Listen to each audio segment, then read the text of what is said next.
अंबिकापुर से बड़ी खबर। कोरोना के कम्युनिटी ट्रांसमिशन की आशंका स्वास्थ्य मंत्री टीएस सिंहदेव ने जताई है। कोरोना के फैलाव का ये खतरनाक स्टेज है, कहना है सिंहदेव का। सभी को अब अलर्ट रहने की जरूरत है।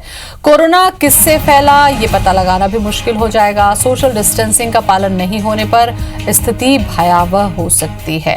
तो कम्युनिटी ट्रांसमिशन की बात यहां पर की है, आशंका जताई है स्वास्थ्य मंत्री टीएस सिंहदेव ने। अभिषेक हमारे साथ में जुड़ चुके हैं। अभिषेक, जिस तरीके से आशंका जताई है स्वास्थ्य मंत्री ने, जाहिर सी बात है ये काफी गंभीर मामला है। बिल्कुल, जिस तरह से कोरोना के लगातार जो मामले सामने आ रहे हैं और इसमें एक नई बात ये निकलकर सामने आ रही है कि अब जो कोरोना संक्रमित हो रहा है वो किसी ट्रैवल हिस्ट्री उसकी नहीं बताई जा पा रही है। यही कारण है कि लगातार जो कोरोना के मामले बढ़ रहे हैं और अंबिकापुर में भी एक कोरोना संक्रमित की मौत हो चुकी है।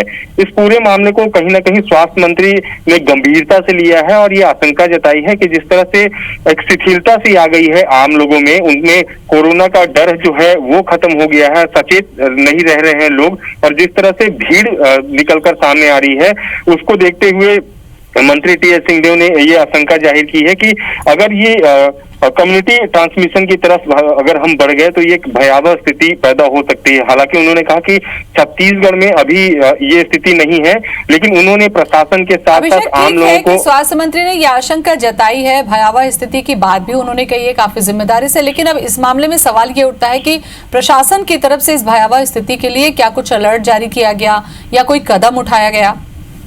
देखिए, स्वास्थ्य मंत्री ने प्रशासनिक तौर पे साफ कर दिया है कि जो भी नियम है, चाहे वो सोशल डिस्टेंसिंग के नियम हो या फिर जो धारा 144 लागू है उसके पालन की बात हो या फिर जो मास्क की बात हो, इन तमाम नियमों के कड़ाई से पालन के निर्देश दिए हैं। और कल ही समीक्षा बैठक ली गई थी सरगुजा जिले में। सरगुजा जिले के अधिकारियों को भी ये निर्देशित किया गया है कि जो जिले के बॉर्डर हो वहां पर से फिर से जो चाक चौबंद व्यवस्था की जाए, थर्मल स्कैनिंग की जाए, ताकि जो आने वाले लोग हैं एक जिले से दूसरे जिले में प्रवेश कर रहे हैं उनकी स्कैनिंग हो सके। इसके अलावा अब अंबिकापुर शहर में जिस तरह से लगातार कोरोना के संक्रमित मामले सामने आ रहे हैं तो 2 दिन के संपूर्ण लॉकडाउन के कदम उठाए जा सकते हैं। अगले हफ्ते से जो मंगलवार और बुधवार को है ये पूरा कंप्लीट लॉकडाउन की भी व्यवस्था की जा रही है। इसके अलावा आम लोगों को भी ये सुझाव दिया जा रहा है कि अगर वो घर से बाहर निकलते हैं तो तमाम जो सुरक्षा है, तमाम जो उपाय हैं उसका ध्यान रखें। अभिषेक, और ये जो खतरा है, आप सोचिए जिस समय पर संक्रमण नहीं था उस समय लोगों के मन में एक डर था, लेकिन अब हर दिन अगर 100 से ऊपर मरीज है बावजूद उसके लोगों के अंदर डर खत्म हो रहा है, ये भयावह हो सकता है। बहुत बहुत शुक्रिया आपका तमाम जानकारी के लिए। तो कोरोना के फैलाव का खतरनाक स्टेज है, कहना है सिंहदेव का, और इस पर सबसे ज्यादा जरूरी है कि अब व्यक्तिगत तौर पर सभी को अलर्ट रहने की जरूरत है, क्योंकि अगर ये भयावह स्थिति में होता है तो किससे फैला, कहां से फैला, ये पता लगाना ही मुश्किल हो जाएगा। और ऐसे में सबसे ज्यादा जो कदम है वो यही है कि आप खुद को बचा लें, तभी सबसे ज्यादा कोरोना से संक्रमित होने से बच सकेंगे।